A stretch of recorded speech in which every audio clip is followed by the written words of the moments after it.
60 secondes, pratique. Raphaël Renaud présente le Club des Adaptophiles, des histoires inspirantes autour du monde. Bonjour les amis, je vous emmène aujourd'hui en Californie dans une petite ville de la Silicon Valley où un jeune garçon, prénommé Steve, a passé son adolescence. Un jour, son père lui propose de l'aider à repeindre la clôture qui entoure leur maison.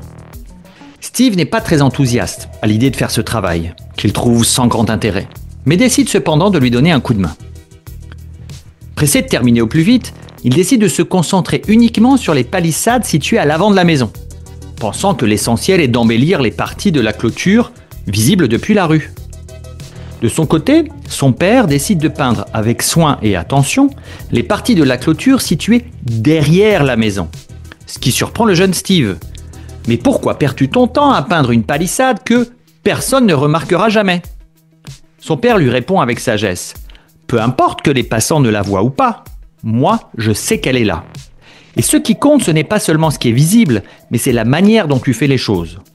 Quand on se lance dans un projet, on le mène avec attention et on va jusqu'au bout.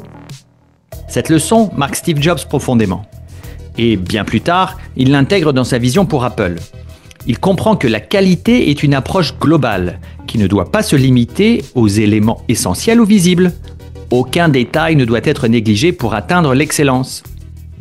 Ainsi, à la surprise de son équipe, Steve Jobs a insisté pour que les composants électroniques des premiers ordinateurs Apple, pourtant invisibles pour les utilisateurs, soient aussi rigoureusement conçus et esthétiquement soignés que le reste de l'appareil. Alors la prochaine fois que vous vous attaquerez à une tâche, grande ou petite, pensez à l'importance de la faire avec soin.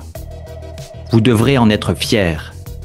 Tout comme Steve Jobs, votre rigueur et votre souci du détail seront les clés de votre réussite. Je vous retrouve très bientôt pour de nouvelles histoires inspirantes autour du monde.